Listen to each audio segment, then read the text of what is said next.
Doctors in cardiology clinics have a quiet nickname for what I'm about to describe. They call it the pressure trap. Not because it's rare, but because it catches nearly everyone, including patients who do everything right. You take the pills, your pressure drops, you feel relieved. 3 months later, your doctor quietly increases the dose. Sound familiar? If it does, stay with me. Because in the next 12 minutes, I'm going to walk you through the actual physiological mechanism behind most cases of high blood pressure and a sequence of 5 exercises that, done consistently, can help your body start regulating pressure on its own. Imagine waking up 7 days from now. No morning heaviness in the back of your head, no fog. The monitor shows 120/80. Not because you took a pill 30 minutes ago, but because your body addressed the root cause. Right now, millions of men over 50 are managing numbers, not health. They check the monitor, adjust the dose, manage side effects, and the underlying problem sits completely untouched, day after day. By the end of this video, I'll tell you the one mistake that makes this entire protocol useless, even if you follow every single step perfectly. It's not what you'd expect. Stay for that. My name is Dr. Kevin Adewale. I've worked in cardiovascular health for over 2 decades, and I want to be clear from the start. We are not here to throw away your medication. That decision belongs to your doctor. What we're doing today is addressing a physiological mechanism that most prescriptions never touch. Here's something your cardiology appointment probably never covered. Your brain weighs about 3 pounds. It makes up roughly 2% of your body weight, but it consumes 25% of all the oxygen in your body. 25%, every minute, without exception. The brain doesn't store oxygen. It needs a constant supply, delivered through blood vessels running through your neck. Arteries carry oxygenated blood up. Veins carry used blood back down. When those veins get compressed, even slightly, even partially, blood starts pooling in the brain. Oxygen delivery drops below threshold. The brain detects this immediately. What happens next is the key insight that changes how you think about blood pressure forever.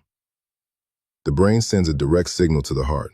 Increase the pressure, force more blood through, compensate for the restriction. Your blood pressure isn't rising because your heart is broken.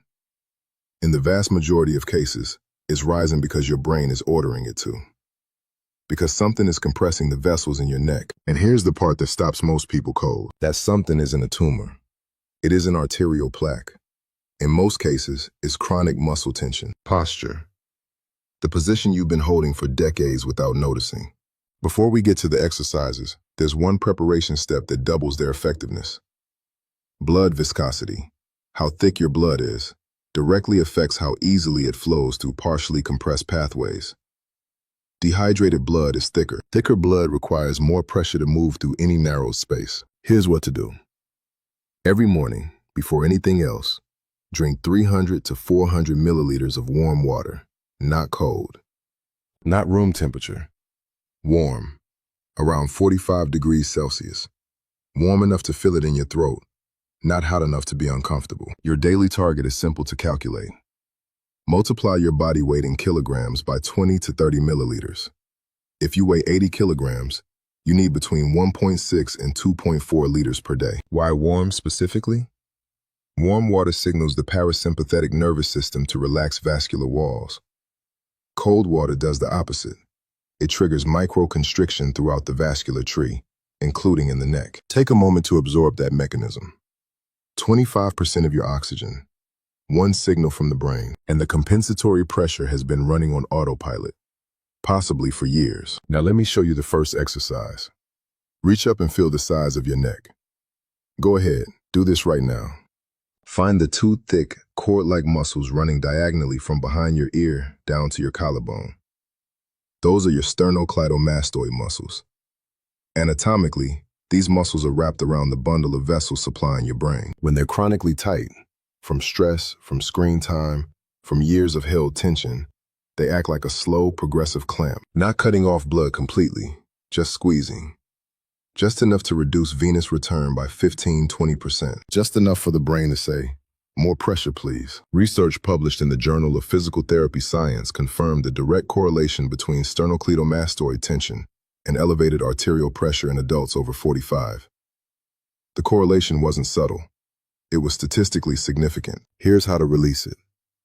Sit upright, feet flat on the floor. Place your right hand on the left side of your neck, just below your ear. Find the cord of the muscle. You'll feel it more clearly if you turn your head slightly to the right. Now, use 3 fingers to press gently against that muscle.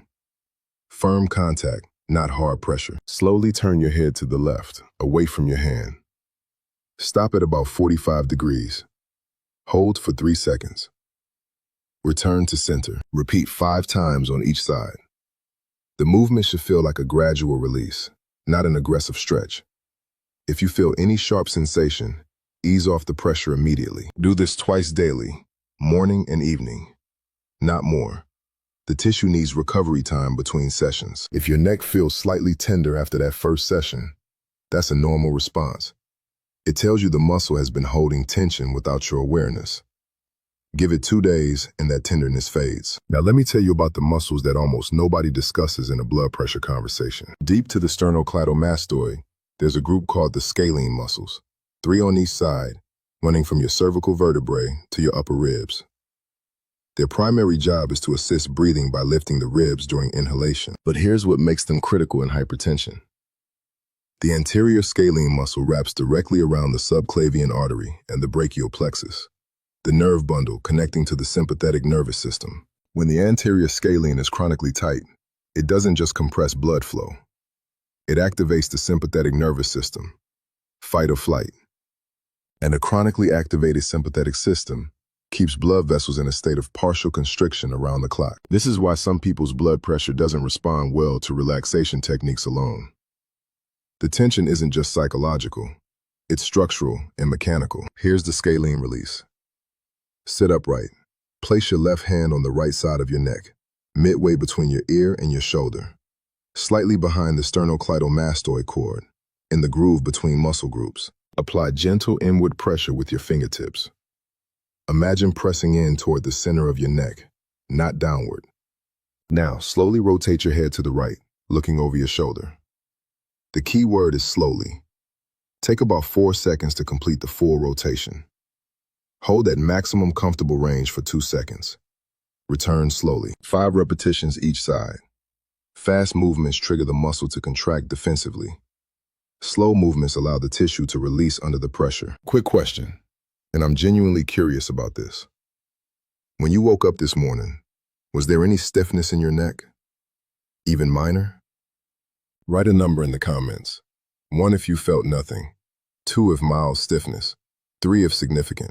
I'm tracking this across the community and will share what the numbers tell us.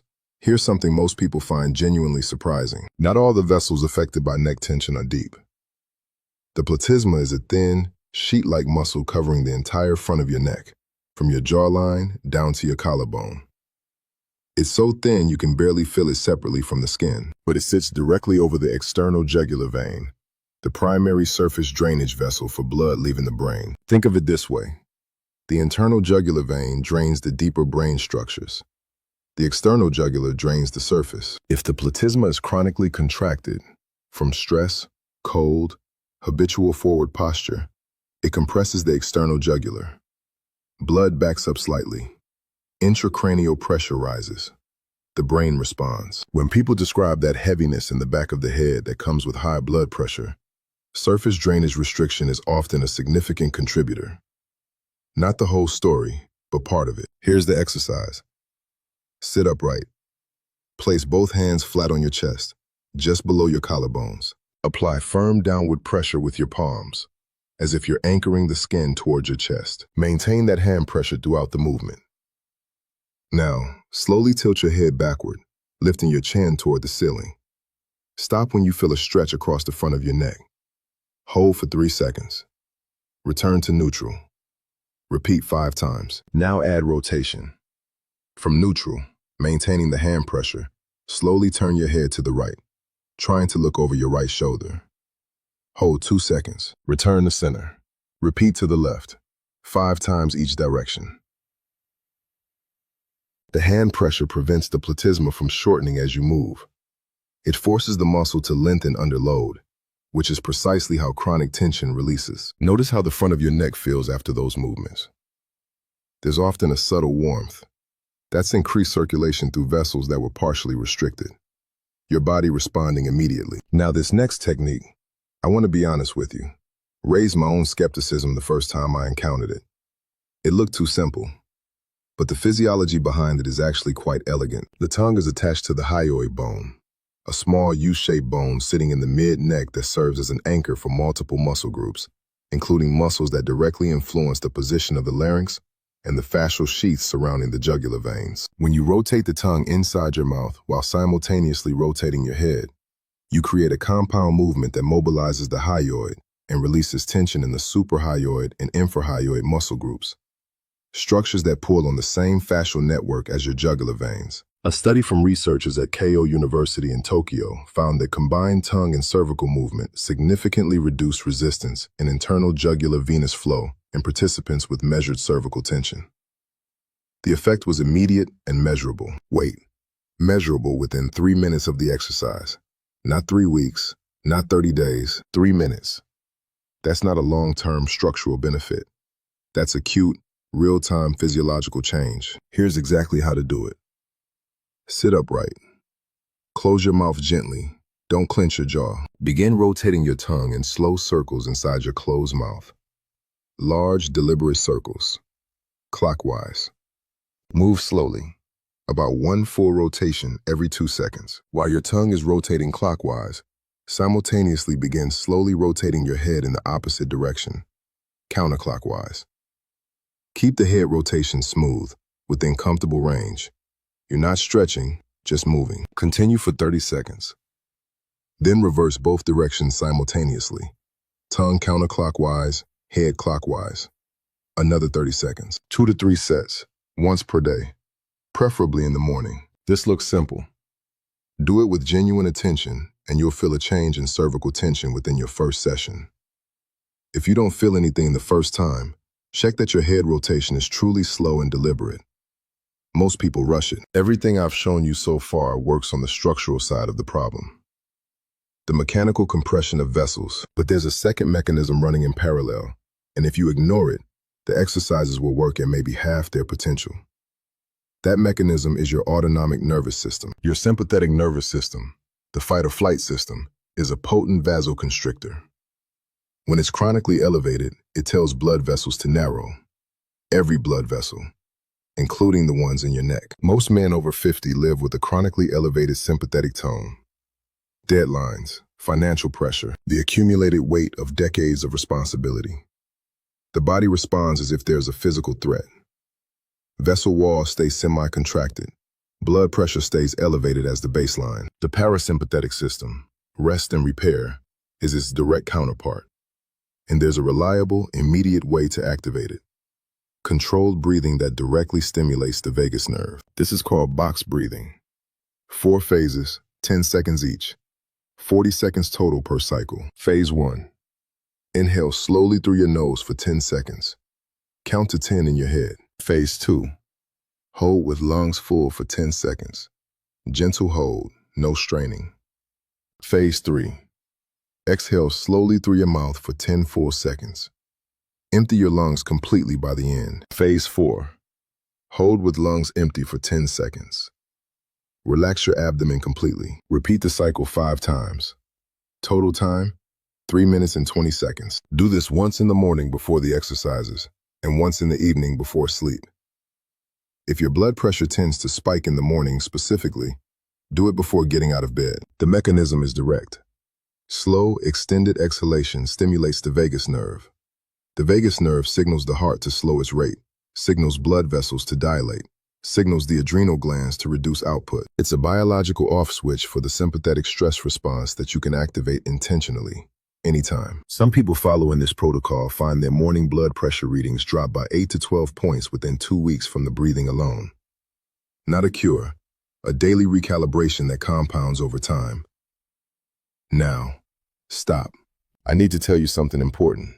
And this is the reason I asked you to stay to this point. Roughly half the people who try this protocol will see limited results. Not because the exercises don't work, but because of one specific error in how they apply them. The exercises must be done in the correct sequence. The sequence matters because each muscle group is anatomically layered on top of the next. If you start with the deep scalene work before releasing the platysma and sternocleidomastoid, You're trying to mobilize a deep structure while the superficial layers are still locked. The body resists. You get partial release at best, sometimes increased tension as the muscles brace against each other. The correct order is this. Box breathing first, 5 cycles, to shift your nervous system out of sympathetic dominance before any physical work. Then the platysma, then the sternocleidomastoid, then the scalenes, then the tongue rotation last, as the integrating movement that works across all layers simultaneously. Surface to deep. Nervous system first, always. That's the sequence. There's a second error, and this one is more common. People feel improvement after 3 or 4 days and stop. The structural tension in these muscles built up over years, possibly decades. 3 days of exercises loosens the surface layer. The deeper fascial and muscular layers need 3 to 4 weeks of consistent daily practice to genuinely remodel. The protocol is not difficult. It takes about 15 minutes total, but it requires consistency that most people abandon at precisely the wrong moment, right when it's starting to work. Do the full sequence, in order, every single day for 30 days before forming any conclusions about the results. And there it is, the fatal mistake I mentioned at the beginning. Not a missing supplement, not a wrong technique, sequence and consistency. That's what separates the people who see results from the people who say it didn't work. Tell me in the comments, which of these 5 exercises surprised you most? I want to know because the tongue rotation gets the most reactions. Either people are deeply skeptical or they try it once and immediately feel something shift. I want to know which camp you're in after trying it today. And if this video explains something your doctor never took time to explain, something that actually changes how you understand your own body, then hit the like button.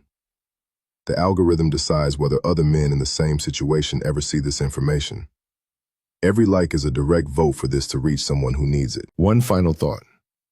Everything in this video, the exercises, the breathing, the water protocol, these work alongside your current treatment, not against it. If you are on blood pressure medication, do not stop taking it. That is not the goal here.